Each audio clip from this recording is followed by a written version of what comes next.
할렐루야. 우리 한번 오늘은 이렇게 인사하면 좋겠습니다. 옆에 계신 분들하고 주님을 위해 열심을 냅시다. 주님을 위해 열심을 냅시다. 그렇게 인사한 이유는 여러분 고난 주간 패션 위기라고 그럽니다. 패션이라고 그러는데 사실 패션에는 어떤 의미가 먼저 있냐면요, 열정이라는 의미가 있습니다. 영어로 우리가 What is your passion? 그러면 정말 네가 열정을 내는 게 무엇이냐 그렇게 말하는데 그 안에 또 고난의 의미가 있다는 것이죠. 보통은 패션이라는 단어를 쓰게 되면은 열정, 열심입니다. 예수님께서 이 땅에 오셔서 가지신 열정은 하나였습니다. 하나님께서 원하시는 그 일을 이루시는 것인데 십자가의 고난이었죠. 그 길을 가기 위해서는 고난이 필요했습니다. 고난을 당하셔야 됐는데 패션 윅, 우리가 주의 말씀 의지하여 살아가는데 정말 열심을 가지고 열정을 내는데 그 과정에는, 그 길에는 어려움이 있고 고난이 있다는 것이죠. 다시 한번 우리가 고난 주간을 맞이하면서 주님의 가신 길을 기억하는 가운데 우리의 삶이 정말 그러한 삶인가 생각해보고 아닌 것들에 대해서 회개하고 다시 결단하고 나아갈 수 있는 그러한 귀한 예배가 되면 좋겠습니다. 우리 하나님 말씀은 요한복음 19장 28절부터 30절까지의 말씀, 우리 함께 찾아서 세 절밖에 되지 않으니까 우리 함께 읽도록 하겠습니다. 요한복음 19장 28절부터 30절까지의 말씀입니다.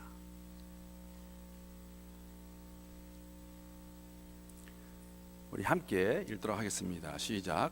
그 후에 예수께서 모든 일이 이미 이루어진 줄 아시고 성경을 응하게 하려 하사 이르시되 내가 목마르다 하시니 거기 신 포도주가 가득히 담긴 그릇이 있는지라. 사람들이 신 포도주를 적신 해면을 우슬초에 매어 예수의 입에 대니 예수께서 신 포도주를 받으신 후에 이르시되 다 이루었다 하시고 머리를 숙이니 영원히 떠나가시니라.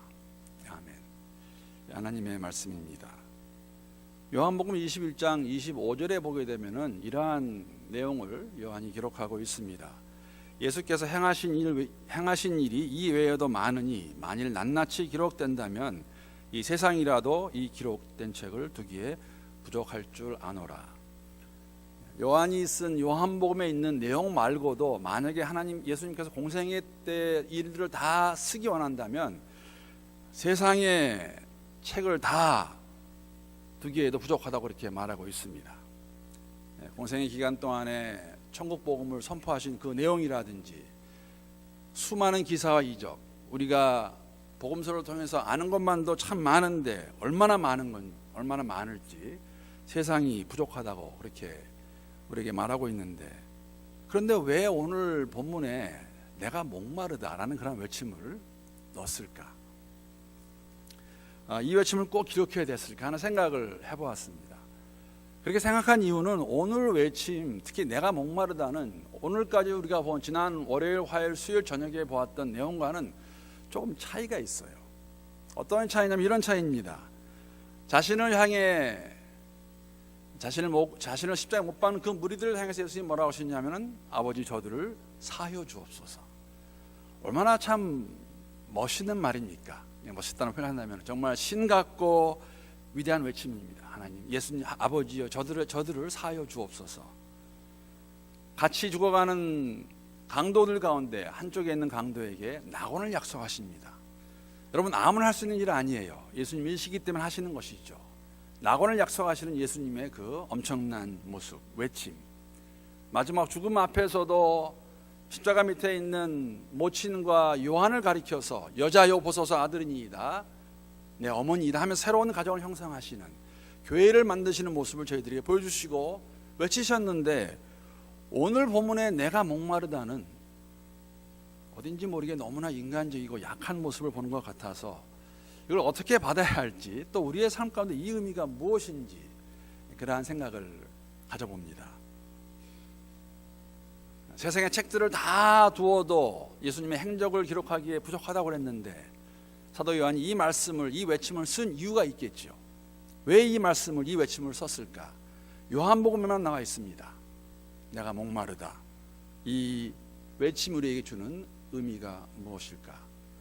요한복음을 보시면서 제가 말씀을 드렸는데 사도 요한이 이 책을 쓴 의도가 목적이 있다고 말씀을 드렸습니다. 물론 마태, 마가, 누가도 그렇지만은 특별한 이유가 있다고 말씀을 드렸습니다. 오늘 한 가지 더 예를 들면은 신포도주를 마시는 장면도 그렇습니다. 마태, 마가, 누가에 나와 있는 모습과 조금 다르게 기록하고 있습니다. 첫째는 마태복음과 마가복음에는 목마르다는 말이 없습니다. 그냥 신포도주를 먹는 것만 나와 있습니다. 군 중에 한 사람이 가서 신포도주를 가지고 와서 예수에게 먹이는 모습이 나와 있고, 누가복음에는 이 신포도주를 먹는 자체가 나와 있지 않습니다. 두 번째로는 마태나 마가복음에서는 예수님께서 신포도주를 받아 마시는데 마지못해, 그리고 그들이 조롱하는 모습으로 이렇게 기록하고 있는데, 오늘 요한복음에서 이 신포도주를 마시는 모습은 이 마지막까지 인간으로서의 디그니티, 존엄성을 가지고 스스로 받아 마시는 그러한 모습으로 저희들에게 기록해서 보여주고 있다는 것입니다. 제가 그것을 한번 증명해 보겠습니다. 우리 마가복음에 기록되어 있는 이 모습 한번 같이 보겠습니다. 마가복음 15장 34절에서 36절까지의 말씀입니다. 동일한 사건입니다. 제9시에 예수께서 크게 소리 지르시되 엘리 엘리 라마 사박다니 하시니, 이를 번역하면 나의 하나님 나의 하나님 어찌하여 나를 버리셨나이까 하는 뜻이라. 우리가 이 내용은 첫날 보았습니다. 곁에 섰던 자 중 어떤 이들이 듣고 무엇을 들었을까? 여기를 보게 되면은 이 얘기를 들은 것 같아요. 엘리 엘리 라마 사박다니, 그 얘기를 들은 것 같은데, 어떤 이들이 듣고 이르되 보라 엘리야를 부른다 하고 한 사람이 달려가서 해면에 신포도주를 적셔 갈대에 깨어 마시게 하고 이르되 가만두라 엘리야가 와서 그를 내려주나 보자 하더라. 오늘 본문의 내용을 자세히 보시기 바랍니다. 29절 30절에 보게 되면은 거기 신포도주가 가득히 담긴 그릇이 있는지라 사람들이 신포도주를 적신 해면을 우슬초에 매어 예수의 입에 대니 예수께서 신포도주를 받으신 후에, 마가복음의 기록은 예수께서 마지못해 그것을 먹는 것 같이 표현하고 있는데, 요한복음은 그것을 받아 드셨다고 말하고 있는 것이죠. 본인이 분명히 마태, 마가에는 목마르다가 기록되어 있지 않고, 언뜻 보게 되면 엘리 엘리 라마 사박다니 그 이야기를 듣고 사람들이 목이 마른가 보다 하고 갔는데, 사실은 그 중간에 요한복음에 나와 있는 내가 목마르다는 기록이 외침이 있다는 것이죠. 그러면 왜 신포도주를 받아 마시는 이 내용이 이렇게 다르게 표현이 되었을까? 한쪽에서는 마지못해 마시는 것 같고, 한편에서는 요한복음에서는 그것을 받아 마시는, 스스로 기다렸다는 듯이 마시는 내용으로 그러한 모습으로 기록하고 있을까? 왜 그럴까요? 관점의 차이입니다. 마태와 마가는 예수를 잡아 죽이는 사람들의 마음의 상태가 어땠는가 보여준 것이죠. 힘없이 죽어가는 그 예수에게 우리가 신포도주를 줬을 때 그것을 싫어하시는 그러한 모습으로 그들이 느꼈는가 하면은, 요한복음은 다시 한번 이것조차도, 신포도주를 마시는 것조차도 십자가의 사건의 중심은 예수님이시고 그것을 받아드시는 모습으로 저에게 보여주고 있기 때문입니다. 죄 없이 그분이 죽으셨습니다. 그러나 이 모든 것은 하나님의 뜻이었고 하나님이 계획하신 일이었습니다. 지금 자신이 목마르다 하시는 것은 사실은 육신을 입고 오신 예수님의 받는 고통의 결과예요. 우리와 똑같은 몸을 가지고 오셨기 때문에 오늘 본문에 보게 되면 그 후라는 얘기가 나오는데, 정말 인간으로 오셔서 모든 걸 다 겪으시고 고난을 당하시고 십자가 죽으실 때 육신의 한계, 힘든 것을 표현하는 것이 목마르다는 것이죠. 하나님의 아들이시지만은 마리아의 몸을 통해서 이 땅에 오신 예수님, 우리는 그 진리를 믿는 사람들입니다. 여러분들 그거 아세요? 어떤 사람이 이것을 믿고 싶어도 못 믿어요. 안 믿어집니다. 여러분과 제가 믿을 수 있다는 것은 진정으로 하나님이 은혜로 주신, 믿음으로 얻은 선물이라는 것이죠. 그렇기 때문에 예수님께서는 100% 하나님이시고 100% 인간이십니다. 그것을 잘 우리에게 보여주고 있는 말씀이 빌립보서 2장 6절에서 8절 말씀입니다. 거기에 보게 되면은 그는 근본 하나님의 본체이시나 하나님과 동등됨을 취할 것으로 여기지 아니하시고, 하나님이세요. 예수님께서는 오히려 자기를 비워 종의 형체를 가지사 사람들과 같이 되셨고 사람의 모양으로 나타나사 자기를 낮추시고 죽기까지 복종하셨으니 그 십자가의 죽으심이라. 십자가의 죽음은 인간으로 오신 우리와 동일한 예수님, 사람 오신 그 예수님의 모습을 저희들이 보여주고 있는 것이죠. 그렇기 때문에 100% 인간이셨기 때문에 마지막 십자가에서 고통을 받는 그 모습을 저에게 보여주시는데, 그것이 뭐냐면은 내가 목마르다입니다. 이 외침이 이해가 되는지 모르겠습니다. 우리와 같이 동일한 몸을 입고 계셨던 예수님께서 그날의 고난 가운데서 이 외침을 하고 계신다는 것이죠. 이럴 수밖에 없었을 것 같아요. 오늘 본문의 시작이 그 후라고 되어 있어요. 그 후에 고난주간을 맞이해 다시 한번 예수님께서 마지막에 당하신 그 모습이 어떤 모습일까? 오늘 저녁에 겟세마네 동산에 기도하시고 내일 그들에게 끌려가서 당하시는 그 모습, 우리 한번 다시 한번 모든 사람들로부터 받은 능욕과 침뱉음과 채찍질과 못 박힌 그 일을 다 당하신 후인데 그 모습을 한번 우리가 다시 한번 보았으면 좋겠습니다. 이 장면은 제가 올리지 않고 우리가 한번 성경을 찾아서 함께 읽어보면 좋겠습니다. 우리 먼저 한번 마태복음 26장 말씀 찾아봐 주시면 감사하겠습니다. 마태복음 26장 67절 68절 말씀입니다.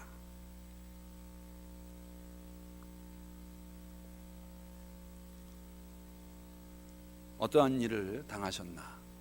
어떠한 고난을 받으셨나? 어떠한 수모를 당하셨나? 마태복음 26장 67, 68절 말씀 우리 함께 찾았으면 한 목소리 읽겠습니다. 시작. 이에 예수의 얼굴에 침뱉으며 주먹으로 치고 어떤 사람은 손바닥으로 때리며 이르되 그리스도야 우리에게 선지자 노릇을 하라. 너를 친 자가 누구냐 하더라. 여러분 알고 있는 내용입니다. 얼굴에 침뱉고 주먹으로 치고 어떤 사람은 손바닥으로 때리면서 조롱하는 거죠. 누가 너를 쳤느냐 한번 알아맞혀 보아라. 여러분 우리는 누가 내 몸만 탁 쳐도 얼마나 기분이 나쁜지 아세요? 근데 예수님 십자가에서 이러한 순환을 당하시는 것이죠. 그 과정 가운데 사람들은 그에게 이렇게 했습니다. 침뱉고 치고 때리고. 그 다음 장 27장 가보겠습니다. 27장 28절에 31절까지의 말씀입니다. 함께 다시 한번 읽어보겠습니다. 시작. 이에 총독의 군병들이 예수를 데리고 관정 안으로 들어가서 온 군대를 그에게 모으고 그의 옷을 벗기고 홍포를 입히며 과시관을 엮어 그 머리에 씌우고 갈대를 그 오른손에 들리고 그 앞에 무릎을 꿇고 희롱하여 이르되 유대인의 왕이여 평안할지어다 하며 그에게 침뱉고 갈대를 빼앗아 그의 머리를 치더라. 희롱을 다 한 후 홍포를 벗기고 도로 그의 옷을 입혀 십자가에 못 박으려고 끌고 나가느니라. 가시면리관 만들어서 그 머리에 씌우고 또 침뱉고 갈대나무 꺾어서 머리 때리고 옷 벗겨서 홍포 입히고 이러한 희롱을 당하셨습니다. 예수님이십니다. 한 군데만 더 보겠습니다. 누가복음 22장 63절에서 65절까지의 말씀 우리 한번 찾아봐 주시면 감사하겠습니다. 누가복음 22장 63절에서 65절까지의 말씀입니다.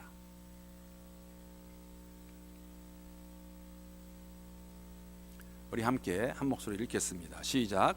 지키는 사람들이 예수를 희롱하고 때리며 그의 눈을 가리고 물어 이르되 선지자 노릇하라. 너를 친 자가 누구냐 하고 이외에도 많은 말로 욕하더라. 동일한 사건인데 여기에 보게 되면 정말 많은 말로 예수를 컬스했죠.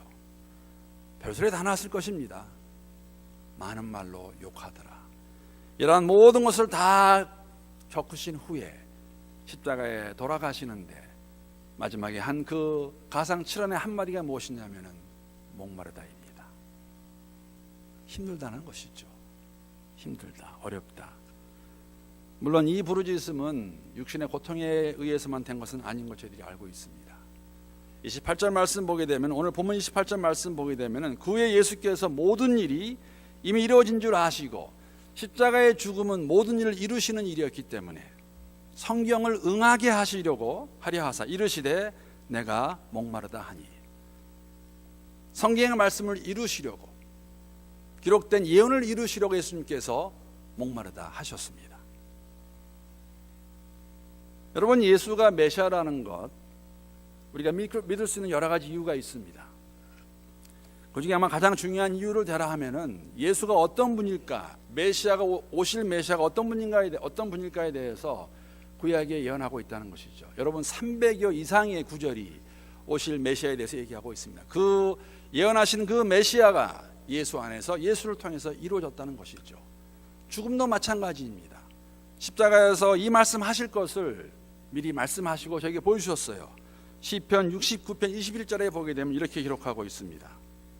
그들이 쓸개를 나의 음식물로 주며 목마를 때에는 초를 마시게 하였사오니. 예수님께서 내가 목마르다 하실 때에 신포도주를 주는 모습과 이 시편에 목마를 때 초를 마시게 하는 모습은 동일한 내용입니다. 여러분 아시는지 모르겠지만은 히브리어 성경을 헬라어로, 히브리어 성경 구약을 말하고 있습니다. 히브리어 성경을 헬라어로 번역한 것을 70인 번역이라고 말합니다. 알렉산드리아에서 유대인들인데, 디아스포라 유대인들인데 히브리 말을 잘 못해요. 그래서 그들의 디아스포라 유대인들을 위해서 히브리 말을 헬라어로 번역해 놓은 그 70인 성경에 이 말씀 보게 되면은 여기에 나오는, 오늘 본문에 나오는 목마르다, 또 신포도주와 시편에 나오는 목마르다 초는 동일한 단어입니다. 즉 시편에서 예수님께 돌아가실 때 그 모습을 미리 얘기해 주셨다는 것이에요. 그것을 응하시려고, 그것을 이루시려고 예수님께서 십자가에서 내가 목마르다 말씀하셨다는 것이죠. 이 당시 상황을 더 자세히 설명하고 있는, 예언하고 있는 모습이 어디에 있냐면 시편 22편 14절 15절에서 찾아볼 수 있습니다.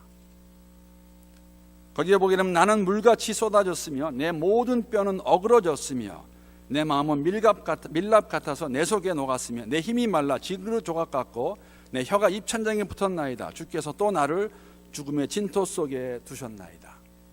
예수님 십자가상에 돌아가시는 그 상황을 저희들이 말해주고 있습니다. 15절에 보게 되면 내 혀가 입천장에 붙어서, 왜? 그 고난을 다 당하시고 피를 다 흘리시는 그 과정에서 인간의 몸으로 오신 예수님께서는 힘드셨어요. 성경에 응하시려고 하셨지만은 육신을 입으셨기 때문에 예수님께서는 내가 목마르다 말씀하시는 것입니다. 육신적인 고통을 우리와 똑같이 경험하신, 그 이상을 경험하신 분이 예수님이십니다. 우리와 같이 인간이셨다는 증거며 우리가 육신을 가지고 고난의 길을 걸어갈 때, 예수 때문에 어려움을 당할 때 여러분 기억해야 되는 것은 예수님께서 우리의 고통을 다 알고 계세요. 왜? 그 길을 먼저 가셨기 때문에. 그 누구보다도 잘 알고 계세요. 히브리서 4장 15절에 보게 되면은 이렇게 기록하고 있습니다. 우리에게 있는 대제사장은 우리의 연약함을 동정하지 못하실 리가 아니요 모든 일에 우리와 똑같이 시험을 받으신 이로써 죄는 없으시니라. 우리보다 더한 길을 걸어가셨습니다. 십자가의 길. 아무 죄도 없으신데 모든 것을 다 버리시고 우리를 위해 죽으신 그 예수님. 사랑하는 성도 여러분, 우리가 예수를 사랑한다 고백하면서 이 길을 걸어갈 때에 우리가 예수를 주로 시인하고 걸어가지만, 하나님 백성으로 살아보려고 하지만, 살려고 노력하고 최선을 다하지만 우리가 다 알고 있는 것, 우리는 종종 넘어지고 힘들 때가 있고 다 그만두고 싶을 때가 있습니다. 그럴 때 우리는 어떻게 대처할 수 있을까요? 물론 기도해야겠죠. 여러분, 기도할 때에 예수님 앞에서도, 하나님 앞에서도 우리가 언젠가 말씀을 드린 것 같은데 체면을 차리지 마세요. 울부짖고 힘들다고, 목이 마르다고 말씀하셔도 됩니다. 그대로 나가셔서 하나님 너무 힘듭니다, 하나님 도와주세요. 울부짖어야, 소리를 내야 주위에는 우리가 또 알 수 있을 거 아니에요. 아, 저 형제가, 저 자매가 힘들어하고 있구나. 왜 힘들까가 아니라 같이 힘들어하고 아파하는 그러한 모습. 예수님 말씀하셨어요. 내가 목마르다. 내가 목마르다. 사랑하는 성도 여러분, 힘드시고 괴로우실 때 하나님께 나와 이렇게 다 말해도 괜찮을 뿐 아니다, 그렇게 하셔야 돼요. 왜냐하면 그러한 과정이 있어야 아픔을 이길 수 있고 회복할 수 있기 때문에. 그걸 다 눌러놓으면 우리는 갈 수 없습니다. 그러한 모습이 예수님만을 의지하고 나가는 모습이죠. 마지막 십자가에서 육신의 몸을 입으신 예수님이셨기 때문에 힘드셨습니다. 목마르다 말씀하십니다. 그 예수 안에서 우리는 주 앞에 나아갈 수 있는 담대함이 있다는 것이죠. 히브리서 4장 16절 말씀입니다. 그러므로 우리는 긍휼하심을 받고 때를 따라 돕는 은혜를 얻기 위하여. 여러분, 우리가 때때로 순간순간 하나님 은혜가 필요해요. 그러기 위해서 은혜의 보좌 앞에 담대히 나아갈 것이니라. 예수가 그 죽임을 당하셨기 때문에 우리는 그 하나님 앞에 담대히 나아갈 수 있다는 것이죠. 이런 모습을 보면서 어떤 사람들은 그렇게 생각할 수 있습니다. 예수님 정말 힘없는 사람이네. 저렇게 죽는구나. 어떻게 메시아가 저렇게 죽을 수 있을까? 적어도 그곳에 있던 군중들은 그렇게 생각했을 거예요. 야, 우리가 이겼구나. 저 예수 메시아라더니 죽는 꼴 봐라. 죽는구나. 세상은 그렇게 생각했을 것입니다. 그런데 예수님 말씀하십니다. 다 이루었다. 오늘 또 하나의 외침입니다. 다 이루었다. It is finished. 다 끝났다. 사실 이 말은 여러분, 누가 언제 이 소리를 하냐에 따라서, 외침을 내냐에 따라서 의미가 많이 달라질 것 같아요. 그렇지 않습니까? 만약에 힘든 일이 끝났을 때, 예를 들어 졸업을 한다든지 아니면 긴 마라톤을 6시간 만에 7시간 만에 끝냈을 때, 그때 다 끝났다 했을 때 It is finished 하면은 기쁨과 승리의 외침이겠죠. 그러나 만약에 힘들어 지어놓은 농사가 그 해에 가뭄으로 인해서 망쳤을 때 그 농부가 다 끝났다라고 말하면은 아픔의 외침일 것입니다. 전쟁에서 양편이 있지 않습니까? 이긴 군대가 다 끝났다 그러면은 승리의 외침이에요. 진 군대가 다 끝났다 그러면은 패배의 외침입니다. 세상 사람들은 이것을 어떻게 보았을까? 여러분, 예수님께서 다 이루었다, 다 끝났다 했을 때 그곳에 있던 사람들이 이것을 어떻게 받아들였을까? 제자의 마음은 어땠을까? 처음부터 끝까지 쫓아다니던 여자들의 마음은 어땠을까? 다 이루었다, 얼마나 그것을 이해했을까? 예수를 십자가에 못 박던 그 자들에게는 아마도 예수님의 패배의 외침으로 들었을 것입니다. 이렇게 죽어가는구나, 마지막 조소리 하는구나. 분명한 것은 금요일 저녁에는 사탄은 자기가 이겼다고 생각했습니다. 다 끝났다 들으면서 내가 이겼구나. 부인하기 힘든 장면입니다. 십자가의 사건은 인간의 눈으로 본다면 다 이루었다는 그 말도 사람의 마음으로, 사람의 귀로 듣는다면 패자의 외침같이 들릴 수 있다는 것이죠. 아무 힘없이 양편에 달린 두 명의 항도와 같이 십자가에 죽어가시는 그 예수님의 모습, 그 외침을 누가 승리의 외침으로 듣겠습니까? 죽어가고 있는데 아직 금요일입니다. 주일이 오지 않았습니다. 3일이 더 있어야 됩니다. 여기에 나오는 다 이루었다는 단어가 굉장히 흥미롭습니다. 어떤 의미가 있나? 우리가 이 의미를 알게 되면은, 제가 공부해 봤는데 여러 가지 의미로 이 말이 쓰였다고 합니다. 그 당시에 헬라어 안에서 첫 번째는 어떤 의미로 쓰였냐면은 주인이 종에게 어떤 임무를 주었을 경우에 그 일을 신속하게 완전하게 수행하고 난 다음에 주인이 그것을 보고 그 종이 주인에게 말하는 것이 뭐냐면 맡기신 일을 완수했습니다 했을 때 이 단어를 썼습니다. 다 이루었다, 다 끝났다. 이 의미는 하나님께서 맡겨주신 그 일을 예수님께서 성실하게 완수하신 것을 저희들에게 보여주는 단어가 이 단어입니다. 하나님이 원하시는 그 목적을 다 이루었다는 것이죠. 주인이 원하는 그 일을 다 이루었을 때 종이 그에게 하는 말이 다 이루었다는 것이었습니다. 두 번째 어떤 의미로 쓰였냐면 제사장이 제단에 바치는 제물이 흠이 없이 온전할 때 쓴 단어였습니다. 완전하다, 온전하다. 제사장이 제사를 드리기 전에 그 동물을 보고서 흠이 있나 없나를 보고 그것이 흠이 없을 때 쓰는 말, 완전하다는 것이었습니다. 여러분, 예수님은 모든 사람의 죄를 구속하기 위해서 하나님이 친히 선택하신 흠 없는 어린 양이십니다. 그 어린 양이 하신 말씀이 뭐냐면 흠이 없이 일을 다 이루었다는 것이죠. 세 번째로 예술가들도 이 말을 사용했다고 합니다. 예술가들에게 있어서 이 말은 작품이 완성되었다는 의미를 가지고 있습니다. 작가들이 심혈을 기울여서 정말 정성을 들여 최선을 다해 작품을 맞췄을 때 쓰는 말이 이 단어였다는 것이죠. 여러분, 구원은 삼위일체 하나님의 작품이세요. 성부가 계획하셨고 성자가 이루셨고 성령이 그 일을 우리에게 알려주시는, 그 일이 진실임을, 진림을 알려주시는 삼위일체 하나님의 작품이었습니다. 그래서 이것은 온전하게 이루어진, 다 이룬 것이라는 것을 저희들에게 보여주고 있고, 마지막 상인들이 이 말을 사용했다고 합니다. 이 말은 지불이 완결되었다는 그러한 의미를 가지고 있습니다. 상인들이 물건을 사고 팔 때에, 아니 물건을 빌려줄 때에 모든 돈이 다 지불되었으면, 완료되었으면, 거래가 완전히 성립되었을 때 쓰는 말이 이 단어입니다. 주님은 의로우신 분이셔서 정죄를 받으셨고 십자가에 못 박혀 자신의 몸으로 죄인들의, 우리의 죄값을 온전히 다 지불하셨습니다. 그래서 예수님께서 사람의 눈으로 볼 때에는 힘없이 돌아가시지만은 모든 것을 다 이루시고, 모든 것을 다 이루시고 돌아가시면서 하시는 말씀이 다 이루었다입니다. 십자가의 죽음은 하나님께서 우리를 향한 구원 계획의 완성이십니다. 예수님께서 세속물로 오셨고 십자가에서 이 일을 완성하셨습니다. 십자가의 죽음은 우리의 죄의 대가를 완전하게, 온전히 청산하신 사건입니다. 고린도후서 5장 21절 말씀 보게 되면은 하나님이 죄를 알지도 못하신 이를, 예수를 가리키고 있죠. 우리를 대신하여 죄로 삼으신 것은 우리로 하여금 그 안에서 하나님의 의가 되게 하려 하심이니라.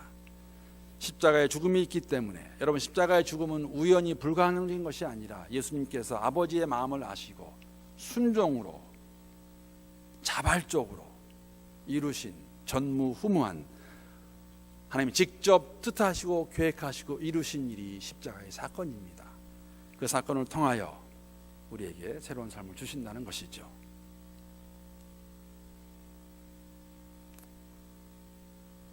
십자가 밑에 있는 그를 죽이는 많은 사람들에게는 어쩌면 그것이 패배자의 소리로 들렸는지도 모르겠습니다. 지금 말씀드린 것 같이 죽어가는 자의 마지막 외침, 다 이루었다, 다 끝났다, 저렇게 죽어가는구나. 그러나 십자가의 소리는, 사랑하는 성도 여러분, 복음의 기쁜 소리입니다.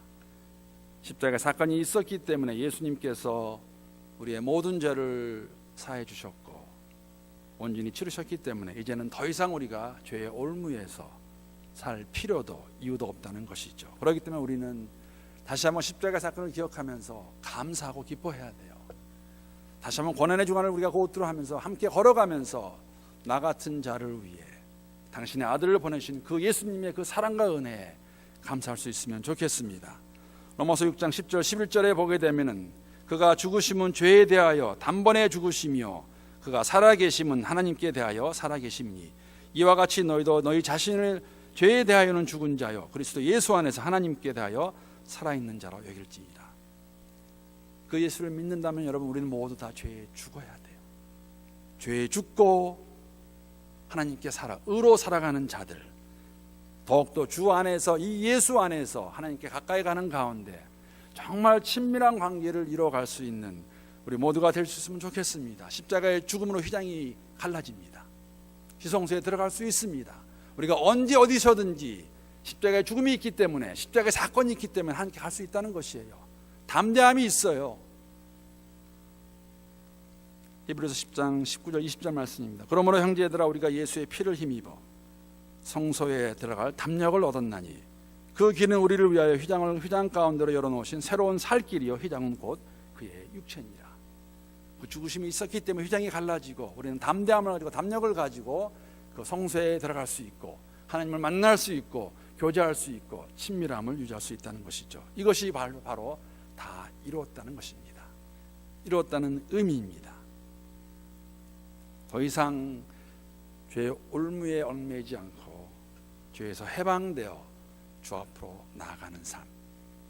말씀을 마치면서 한 가지만 더 말씀드리기 원합니다.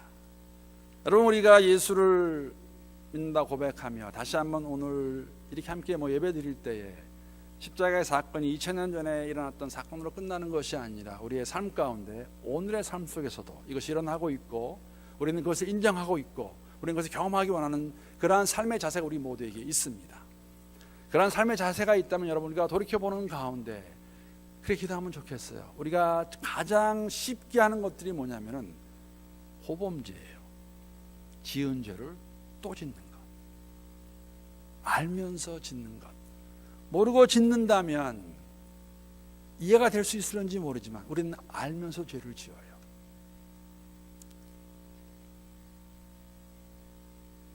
그리스도의 보혈로 우리가 할 수 있는 것은 진정한 회개라는 것이죠. 회개는 말로만 끝나지 않습니다. 절대 그러지 않습니다. 진정한 회개는 마음에 고통이 있는가 하면, 마음에 고백이 있는가 하면 고백에 합당한 열매를 맺어가는 것이 진정한 회개입니다. 진정한 회개는 궁극적으로 고범죄를 떠나게 할 수 있어야 돼요. 하루아침에 안 일어나진다면 계속해서 성령께서 힘을 주셔서 그로부터 멀어져 가는 삶, 그러한 삶의 모습이 예수께서 십자가에서 죽으시면서 하신 그 외침 가운데 다 이루었다, 내가 다 이루지 않았느냐, 그 말씀 의지하고 살아가는 여러분과 제 모습이 되어야 될 것이며, 그러한 삶을 살아갈 수 있는 우리 모두가 될 수 있기를 우리 주님의 이름으로 축복합니다.